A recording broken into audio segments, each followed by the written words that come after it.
शादी किस उम्र में करनी चाहिए? शादी की सही उम्र क्या है? शादी का सवाल कभी न कभी सबके सामने आता है। खासकर आजकल भागती दौड़ती जिंदगी और करियर की आपाधापी में यह सवाल और भी अहम हो गया है कि शादी की क्या उम्र होनी चाहिए। पारंपरिक हिसाब से देखें तो भारत में 20 से 25 साल की उम्र को शादी के लिए सही समझा जाता है। बदलती सोच के मद्देनजर कुछ लोग 25 से 30 को सही उम्र बताने लगे हैं, लेकिन 28 साल के चक्रेश का कहना है कि अब पैमाना कुछ और हो गया है। वे कहते हैं कि लोग सोचते हैं कि 32 से 35 साल के बीच शादी कर लेंगे। दरअसल 20 से 30 साल की उम्र में तो आदमी अपने करियर को सेट करने में ही व्यस्त रहता है। तब शादी के लिए सोच पाना मुश्किल होता है। करियर या शादी शादी करना न करना बेशक हर किसी का व्यक्तिगत फैसला हो सकता है। भारत में यूं तो 18 साल की लड़की और 21 साल के लड़के को कानूनी रूप से शादी करने का हक है, लेकिन आजकल हर कोई शादी से पहले अपनी जिंदगी को सेटल करना चाहता है और जिस तरह आज गलाकाट प्रतियोगिता है, उसे देखते हुए तो इस उम्र में शादी करना टेढ़ी खीर दिखता है। हालांकि एक एड एजेंसी में काम करने वाली नेहा चोपड़ा कहती हैं कि करियर की महत्वाकांक्षा का कोई अंत नहीं होता। ऐसे में शादी के लिए सही उम्र वही है जब मानसिक रूप से उसके लिए तैयार हों। वे कहती हैं, समाज ने या फिर आपके माँ बाप ने शादी के लिए क्या उम्र तय कर रखी है, उससे कोई मतलब नहीं है। बात यह है कि जब तक आप मानसिक रूप से इसके लिए तैयार न हो, शादी नहीं करनी चाहिए। सुनीता पचौरी एक कॉलेज लेक्चरर हैं और उन्होंने शादी 34 से 35 साल की उम्र में की।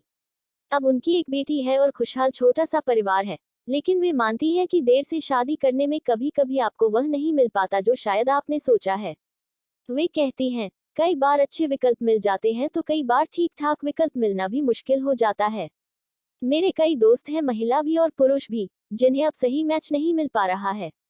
नई सोच की दरकार, हालांकि नई पीढ़ी कुछ भी सोचे, लेकिन भारत इस मामले में थोड़ा अलग है। वहाँ वक्त से शादी न हो तो लोग बातें बनाने लग जाते हैं। अब ऐसे में माँ बाप चाहे कितने भी नई सोच के और व्यवहारिक हों, उन्हें आखिरकार रहना तो समाज में ही पड़ता है। नेहा कहती हैं, जब भी आप ऑफिस से घर जाते हैं तो आपको लगता है कि कहीं आज फिर शादी को लेकर नई टेंशन न खड़ी हो। इससे घर की शांति भंग होती है। साथ ही आपके माता पिता की सेहत भी प्रभावित होती है। उन्हें चिंता रहती है कि बच्चों की शादी नहीं हो रही है। गाहे बगाहे उन्हें लोगों की बातें सुनने को मिलती हैं। इस तरह शादी के लिए भावनात्मक रूप से काफी दबाव होता है। खासकर लड़कियों के लिए करियर और शादी का सवाल और भी अहम हो जाता है। शानदार करियर बनाने की तमन्ना हर किसी की हो सकती है, लेकिन परिवार को पारंपरिक रूप से एक महिला की ही जिम्मेदारी समझा जाता रहा है। वैसे भी भारतीय परिवेश में कामकाजी महिला की जवाबदेही ज्यादा हो जाती है।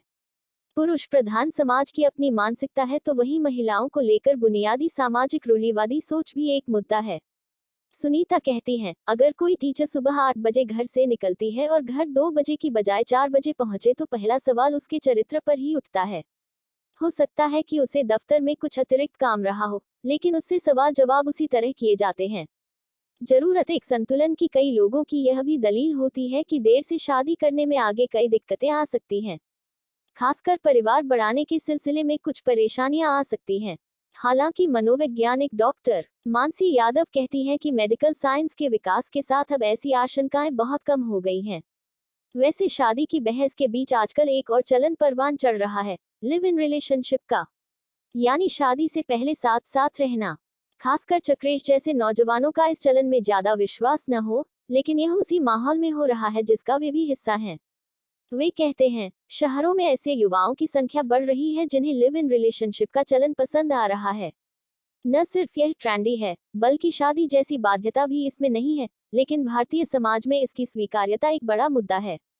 खैर, शादी की सही उम्र को लेकर जो बात उभर कर सामने आती है, वे यही है कि करियर और निजी जिंदगी में एक संतुलन बेहद जरूरी है और हर व्यक्ति अपनी परिस्थिति के आधार पर तय कर सकता है कि उसे कब शादी करनी चाहिए। सौजन्य से Deutsche Welle, German radio. Web दुनिया पर पढ़ें समाचार, बॉलीवुड, लाइफस्टाइल, ज्योतिष, महाभारत के किस्से, रामायण।